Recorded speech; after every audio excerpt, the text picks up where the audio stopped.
మద్యం మత్తు మనిషిని మృగంలా మార్చేస్తుందనడానికి బండప్పే నిదర్శనం. బండంటి సంసారం సర్వనాశనమైంది. ఆనందం ఆవిరై అప్పులు మిగిలాయి. ఇక ఇంటిని అమ్మేందుకు జరిగిన తంతేంటో ఇప్పుడు చూద్దాం.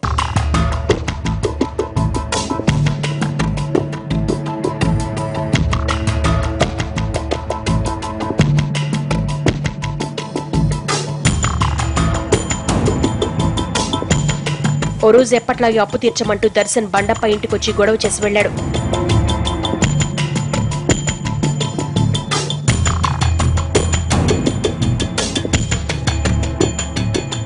తన తమ్ముడిచ్చిన 20,000ను కూడా తాగుడికి తగిలేశాడని అర్థమై బాధపడిందామె.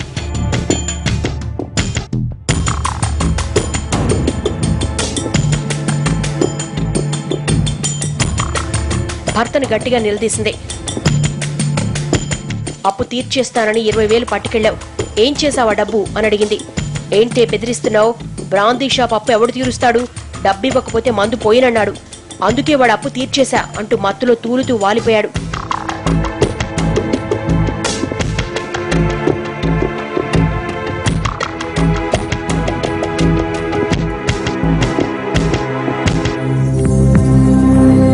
జరిగింది తమ్ముడికి చెప్పుకొని బాధపడింది. ఈసారి చంద్రకాంత్ నిస్సహాయుడయ్యాడు. అప్పటికి అతడు శక్తికి మించి అప్పు చేసి మరీ బావుకు డబ్బులిచ్చాడు. అక్క, నేనేం చేయలేను, నువ్వే ఎలాగోలా తనను మార్చాలి అన్నాడు. ఆ తర్వాత ఎప్పుడూ వాళ్ళ విషయంలో కలగ చేసుకోలేదు.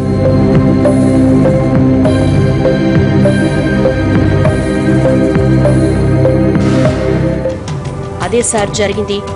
బాగా తాగే మా బాబాయ్ అక్కను చంపేసుంటాడు సార్ అన్నాడు చంద్రకాంత్.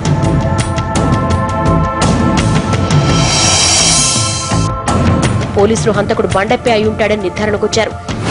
సాధ్యమైనంత త్వరగా అతన్ని పట్టుకోవాలనుకున్నారు.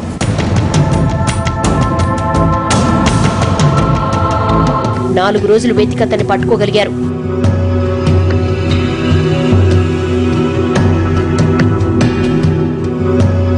పోలీసుల ముందు తన నేరాన్ని ఒప్పుకున్నాడు.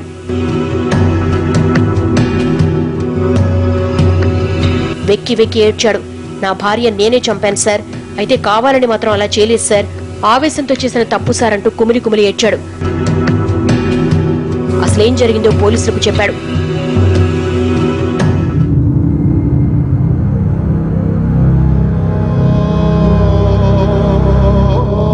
ఓ రోజు బజార్లో కనపడిన దర్శన్ తన బాకీ ఎప్పుడు తీరుస్తామని నిలదీశాడు.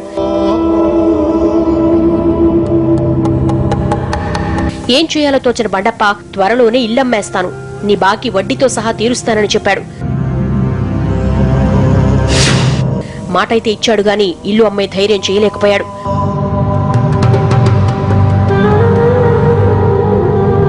భార్య పిల్లల గురించి ఆలోచిస్తుంటేనే అతడికి పిచ్చెక్కినట్లయింది.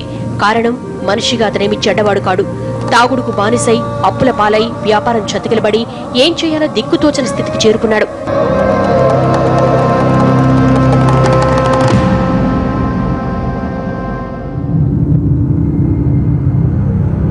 ఇంటికొచ్చిన బండప్ప భార్యను ఎలా అడగాలని టెన్షన్ పడ్డాడు.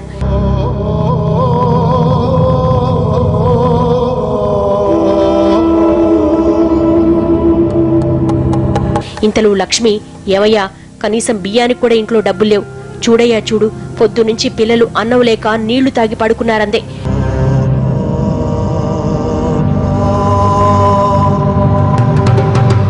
బండప్పలో ఆవేశం కట్టలు తెంచుకుంది. డబ్బులు డబ్బులు అంటావు ఎప్పుడు చూసినా, ఇల్లమ్మడానికి ఒప్పుకోకపోతే డబ్బులు ఎక్కడి నుంచి వస్తాయే అంటూ విరుచుకుపడ్డాడు.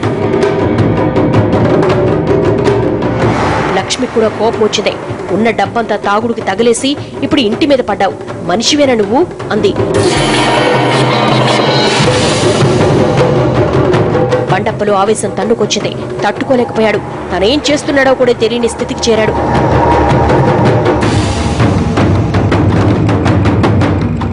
నువ్వు బతికున్నంతకాలం ఇల్లు అమ్మలేనే, నిన్నిలా కాదు అంటూ పక్కనే ఉన్న చీర తీసుకుని ఆమె గొంతుకు బిగించి బలవంతంగా లాగాడు.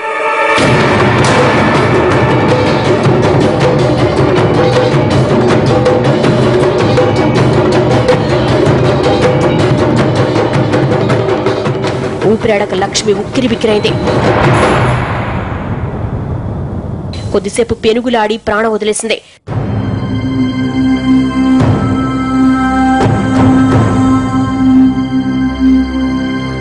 ఆమె కదలకపోవడంతో భయం వేసి అక్కడి నుంచి పారిపోయాడు బండప్ప.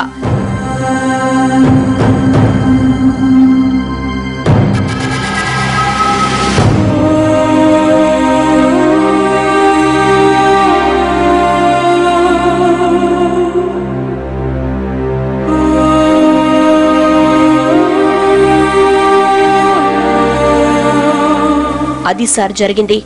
ఆ రోజు నా భార్య స్పృహ తప్పిందనుకున్నాను గాని చనిపోయిందనుకోలేదు సార్ అంటూ బండప్ప బోరు నేర్చాడు. పోలీసులు అతన్ని జైలుకు పంపారు. కావాలని చేసినా అనుకోకుండా జరిగిన హత్యే.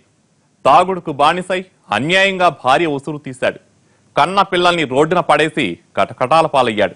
మనిషి అన్నాక కోపం ఆవేశాలు రావడం సహజం. వాటి వల్ల ప్రయోజనం కంటే నష్టమే ఎక్కువ. అవి అదుపు తప్పితే ప్రమాదమే. అందుకే వాటిని అదుపులో పెట్టుకోవాలి. అప్పుడే హాయిగా జీవించగలం. ఆవేశంలో చేసే తప్పులు జీవితాంతం వెంటాడుతాయని చెబుతోంది ఈ కథ. ఇది ఇవాల్టి క్రైమ్ ఫ్యాక్టర్. రేపటి ఎపిసోడ్లో మరో వాస్తవ గాథను చూద్దాం.